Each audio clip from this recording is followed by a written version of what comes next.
The air in Washington was thick with the scent of ambition and betrayal, the kind that clung to marble corridors and whispered through locked doors. It was mere weeks after Donald J. Trump had taken the oath of office for his second term as President of the United States, his voice still echoing from the Capitol steps, promising to restore order and secure the nation's borders. The crowds had cheered, the flags had waved, but in the shadowed sanctum of Senate Majority Leader Chuck Schumer's office, a different tune was being played, one of sabotage, not celebration. Schumer sat behind his polished mahogany desk, glasses perched low on his nose, his gaze sharp as a blade. The room was small, deliberately so, with no windows to invite prying eyes. Around him sat a select group of aides and strategists, their faces taut with the weight of what was about to unfold. No cameras, no press, just the low hum of voices and the rustle of papers marked confidential. Schumer leaned forward, his voice measured but laced with a smug certainty. Gentlemen, we don't control the White House. We don't control the House. But we have something better. 235 judges, hand-picked, battle-ready, and positioned to stop Trump at every turn. Let's use them. The silence that followed wasn't hesitation. It was agreement, a collective nod to a plan that had been years in the making. These weren't just judges. They were chess pieces, placed with surgical precision during the previous administration to counter any move Trump might make. The goal wasn't to debate policy or win votes. It was to choke the presidency, to bind it in a web of injunctions and rulings until it was little more than a ceremonial relic. One aide, younger and less seasoned, shifted uncomfortably. Sir, are we talking about preemptively blocking his executive orders before they're even fully drafted? Schumer's lips curled into a grin that didn't reach his eyes. I'm saying this White House won't pass a sneeze without hitting a judicial wall. Trump wants to deport illegals? We'll gut the Alien Enemies Act before he can even pronounce it. The courts will be his cage. A chuckle broke the tension, and a senior staffer tossed a dossier onto the table labeled Target Statutes, Immigration, Phase 1. Inside, a single name was circled in red, Alien Enemies Act, 1798. The memo beneath it was clinical, chilling. Potential mechanism for mass removals, precedent sparse, vulnerable to interpretive override. That phrase, interpretive override, was the key. It meant twisting the law until it bent to their will, with judges ready to deliver the verdict. Across the Capitol, Senator Josh Hawley was reading something far different. A leak, slipped to him by a whistleblower deep within the Judiciary Committee, had landed on his desk like a grenade. 6 words scrawled in ink and underlined, "We'll make the courts his cage." Hawley read it once, then again, his jaw tightening. He folded the paper, tucked it into his breast pocket, and stood, his eyes not angry but focused, like a man who'd just seen the blueprint of a war. Schumer wasn't just fighting Trump. He was dismantling the presidency itself, turning the judiciary into a partisan battering ram. Hawley met with his legal team that evening, his voice low and resolute. This isn't about policy. This is Schumer hijacking the courts to wage war on a sitting president. We're not letting him get away with it. The aide hesitated. Sir, do we have enough evidence? Hawley's response was immediate. We don't need more evidence. We need more spine. And I've got enough for both of us. The first strike came swiftly, as if scripted. The Supreme Court, in a 7-2 ruling, declared the Alien Enemies Act inapplicable to Trump's proposed deportation policies, stripping him of the authority to remove foreign nationals deemed threats. The decision wasn't just a legal setback. It was a signal, a flare shot into the sky to show the courts were no longer neutral arbiters, but active players in a political game. Headlines rolled in like thunder. Supreme Court blocks Trump's deportation powers. Progressive majority holds firm. But beneath the legalese, the ruling bore Schumer's fingerprints, judges he'd championed, precedents he'd shaped. Hawley didn't wait for the ink to dry. He stepped onto the Senate steps, the morning air crisp against his rolled-up sleeves, and faced a swarm of reporters. "This isn't a ruling," he said, holding up the decision like a tattered flag. "This is an ambush, a 7-2 ambush on executive authority, on border security, and on the millions of Americans who voted for order." His voice was steady, but his words cut deep. "They're not interpreting the law. They're rewriting it. And don't think for a second this was accidental."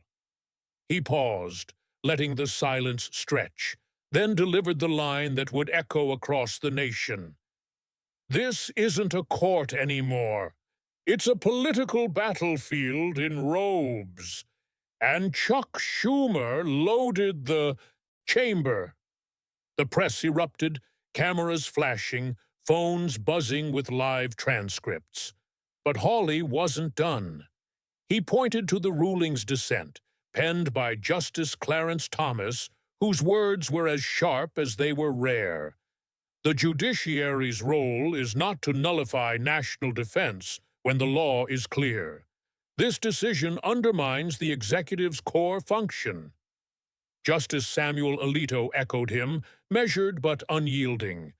"The court cannot stand between a president and his constitutional duty. To do so erodes the separation of powers." They were only 2 voices against 7, but their dissent was a crack in Schumer's armor, a crack Hawley intended to widen. Behind closed doors, Schumer was gloating. Sources whispered of a quiet celebration, a bottle uncorked, a toast to Phase 1 executed perfectly. The groundwork had been laid years earlier, every nomination fought, every vacancy filled with loyalty to the cause. Now those judges were delivering, and Trump's agenda was stalling. But Schumer had miscalculated one thing. The American people were watching. Border towns, suburbs, cities, they'd seen the crime, the chaos, the unchecked crossings. Polls began to shift, not in whispers but in roars. A CNN survey showed 56% of Americans now supported mass deportations, a number that sent shockwaves through newsrooms and Senate offices alike. The public wasn't just frustrated, they were furious, and Hawley was their voice. The Senate Judiciary Committee hearing room was a pressure cooker, the air heavy with anticipation. Hawley stood at the center, a printout of the CNN poll in hand, his voice calm but unyielding. "The American people have spoken," he said, holding up the numbers. 38% supported deportations a few years ago. Now it's 56%. That's not a partisan shift. That's a national verdict. He turned to the Democratic senators, their faces a mix of defiance and discomfort. "So I ask, if the people are this united, who's standing in their way?" He didn't wait for an answer. 7 unelected judges, hand-picked by a party that couldn't win the argument, so they rigged the outcome. The room stirred, but Hawley's gaze was locked on the empty chair where Schumer would soon sit. Across the street, Justice Thomas issued a rare public statement, his words a granite rebuke. "The law is not a shield for the few, nor a sword to strike down the many. The judiciary must not override democratic clarity with philosophical obscurity. It was a defiance that shifted the narrative, not just in conservative circles, but in the national consciousness. The courts were no longer untouchable, they were suspect. Then came Schumer's moment of reckoning, or so Hawley thought. At a high-profile conference billed as a celebration of judicial independence, Schumer took the stage under a banner that dripped with irony. His voice carried across 1,000 live streams, each word a match struck in a room full of gasoline. "Let me be clear," he began, his eyes glinting with unapologetic pride. "I'm proud of the 235 judges we appointed, not because they're neutral, but because they fight back. They've stopped Trump at the border, in the courts, in his tracks. And if that weakens the presidency, good. Let it collapse under its own illegitimacy." The room froze. Even his allies shifted uncomfortably, sensing the line he'd crossed. But Schumer pressed on, his voice rising. "Checks and balances? That's for powdered wigs and muskets. Today the bench is our vanguard against Trump and anyone who dares restore what this country used to be. If the presidency is a threat, let it be caged." The clips went viral, shared and reshared until they were inescapable. In Missouri, Hawley watched the footage twice, then went live on television, his voice a controlled inferno. "You just heard the Senate Majority Leader confess to dismantling the presidency because it stands in his way. This isn't rhetoric, it's treasonous." The Senate hearing that followed was no ordinary proceeding. It was a constitutional cage match. The room was packed, the tension palpable as Hawley sat at the center table, a binder labeled Schumer File before him. He opened with a statement that set the tone. "We're not here to put a man on trial. We're here to ask why the will of the American people is being strangled by gavels behind closed doors. The judiciary has been weaponized, and someone pulled the trigger." Justice Samuel Alito testified first, his voice steady but grave. "When a court blocks a president from executing a law with centuries of precedent, we're no longer interpreting law. We're managing political outcomes.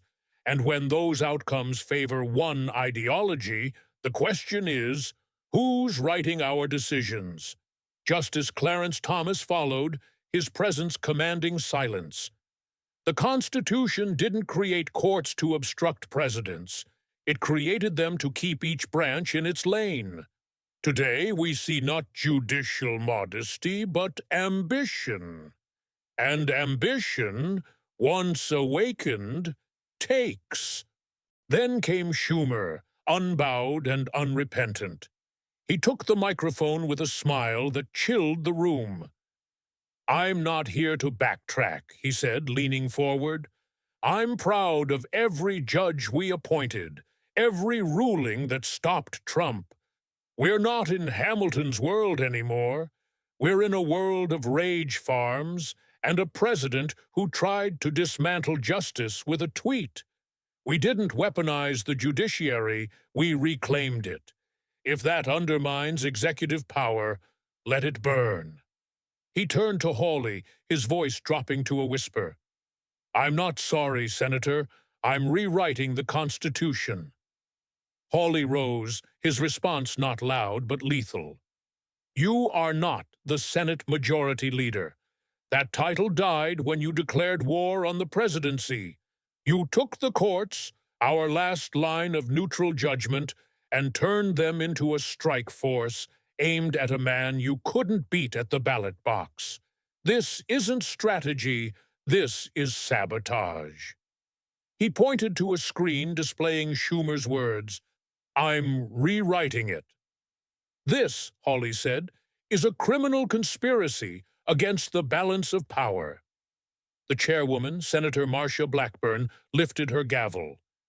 This committee moves to open a federal investigation into the political coordination behind judicial appointments, with scrutiny on Senator Schumer's intent.